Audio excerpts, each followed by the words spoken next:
اعوذ باللہ من الشیطان الرجیم بسم اللہ الرحمن الرحیم رب اشرح لی صدری ویسر لی امری واحلل عقدۃ من لسانی یفقہوا قولی۔ سورہ المائدہ آیت نمبر 28۔ لئن بسطت الی یدک لتقتلنی ما انا بباسط یدی الیک لاقتلک، اگر تو مجھے مار ڈالنے کے لیے میری طرف اپنا ہاتھ بڑھائے گا تو بھی میں تجھے قتل کرنے کے لیے اپنا ہاتھ نہیں بڑھاؤں گا، میں تو رب العالمین سے ڈرتا ہوں۔ پیچھے ہم حابیل اور قابیل کا قصہ پڑھ رہے تھے، اور اب جب قابیل کی قربانی جو ہے وہ ریجیکٹ ہو گئی تو اس کا جو غصہ ہے وہ انتقام میں بدل گیا، اور اس نے علل اعلان اپنے بھائی حابیل کو دھمکی دے دی کہ میں تمہیں جان سے مار ڈالوں گا۔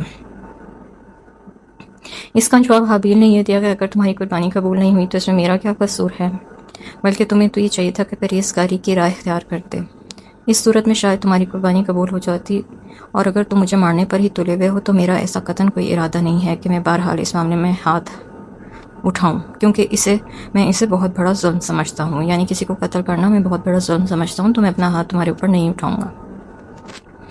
آیت نمبر 29۔ انی ارید ان تبوء باسمی واسمک فتکون من اصحاب النار، میں چاہتا ہوں کہ تم میرا اور اپنا گناہ سب کچھ سمیٹ لے اور اہل دوزخ سے ہو جائے، اور ظالم لوگوں کی یہی سزا ہے۔ یعنی ناحق قتل کرنے والوں کی سزا صرف یہی نہیں ہوتی کہ اسے اس جرم کے عوض جہنم میں ڈال دیا جائے، بلکہ اس کے ساتھ مقتول کے گناہ بھی اس کے کھاتے میں ڈال دیے جاتے ہیں۔ ابو بکر صدیق فرماتے ہیں کہ ایک شخص نے آپ صلی اللہ علیہ وسلم سے پوچھا، یا رسول اللہ، اگر مجھے 2 لشکروں یا 2 صفوں میں سے کسی ایک صف میں زبردستی لایا جائے، پھر کسی شخص کی تلوار میری گردن آڑے دے یا کسی کا تیر مجھے مار ڈالے، تو آپ نے فرمایا، قاتل اپنے اور تیرے گناہ سمیٹ کر اللہ کے پاس آئے گا اور وہ جہنمی ہے، اور تم پر کوئی گناہ نہیں۔ مسلم میں یہ حدیث آتی ہے۔ اور بھی بہت سی حدیثیں ہیں جو قیامت کے دن ظالم کی نیکیوں جن میں پتہ لگتا ہے کہ قیامت کے دن ظالم کی نیکیاں جو ہیں وہ مظلوم کو دے دی جائیں گی، اور اگر اس کے پاس نیکیاں نہ ہوں گی تو مظلوم کی برائیاں اس پر ڈال دی جائیں گی، یعنی دونوں صورتوں میں ہی اس کا نقصان ہے۔ فَطَوَّعَتْ لَهُ نَفْسُهُ قَتْلَ أَخِيهِ فَقَتَلَهُ فَأَصْبَحَ مِنَ الْخَاسِرِينَ، بالآخر دوسرے کو اس کے نفس نے اپنے بھائی کے قتل پر آمادہ کر ہی لیا، چنانچہ اسے مار ڈالا اور نقصان اٹھانے والوں میں سے ہو گیا۔ قابیل نے اپنے بھائی کی باتیں سنی تو کچھ عرصے ان پر غور کرتا رہا، لیکن بالآخر اس نے یہ فیصلہ کیا کہ جب تک حابیل زندہ رہے گا اس کا نکاح اس لڑکی سے نہیں ہو سکتا، لہٰذا اسے ختم کر دینے سے ہی اسے کچھ فائدہ پہنچ سکتا ہے، اور نفس کے شیطان نے اسے سبز پاس دکھا کر اس بات پر آمادہ کر لیا کہ وہ اپنے بھائی کا قصہ پاک کر دے۔ پھر جب اس نے اسے مار ڈالا تو اس پر ہر طرف سے لعنت اور پھٹکار پڑنے لگی کہ ایسے نیک سیرت اور اچھے بھائی کو اس نے بے قصور مار ڈالا، اور آخرت میں جو اس کے لیے سزا ہے وہ تو بہرحال مل کر رہی۔ آیت نمبر 31۔ فَبَعَثَ اللَّهُ غُرَابًا يَبْحَثُ فِي الْأَرْضِ لِيُرِيَهُ كَيْفَ يُوَارِي صَوْتَ أَخِيهِ، پھر اللہ نے ایک کوّا بھیجا جو زمین کو کریت رہا تھا تاکہ اس قاتل کو دکھائے کہ وہ اپنے بھائی کی لاش کیسے چھپا سکتا ہے۔ کوّے کو دیکھ کر وہ کہنے لگا، افسوس، میں تو اس کوّے سے بھی گیا گزرا ہوں کہ اپنے بھائی کی لاش کو چھپا سکتا، اور اپنے کیے پر بہت نادام ہوا۔ یہ دنیا میں پہلا قتل تھا اور وہ بھی ناحق تھا۔ قابیل نے اپنے نیک سیرت بھائی کو جب مار ڈالا تو تھوڑی دیر بعد لاش میں سڑان اور بدبو پیدا ہونے لگی۔ اب اسے یہ سمجھ نہیں آ رہی تھی کہ وہ اس لاش کو کیا کرے۔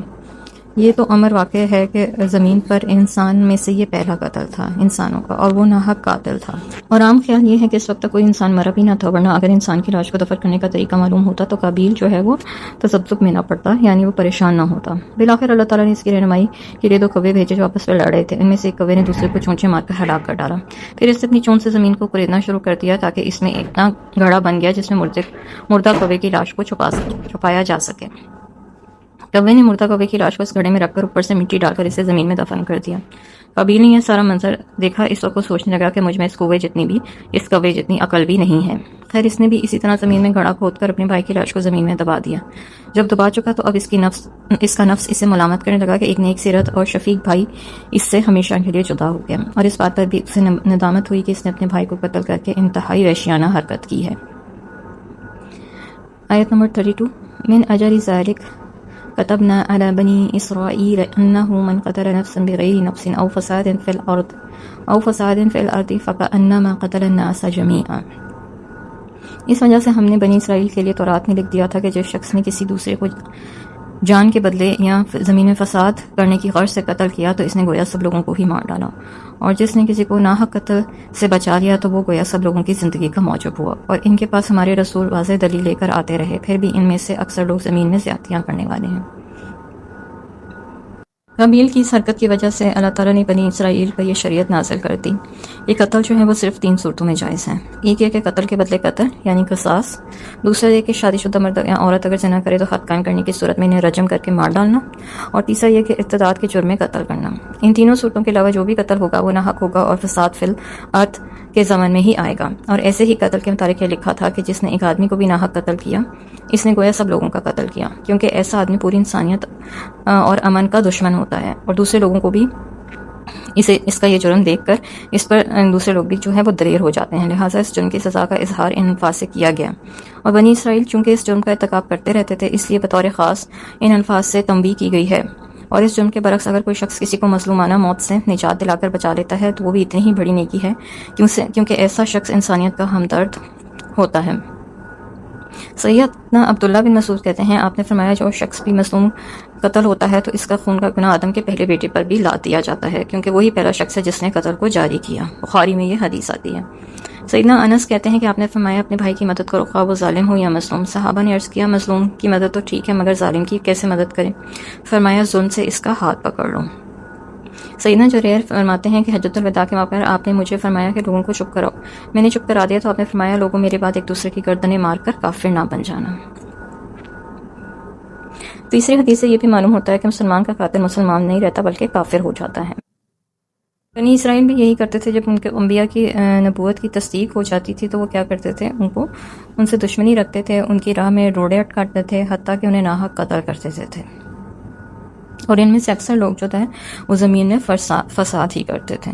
وآخر دعوانا ان الحمد للہ رب العالمین۔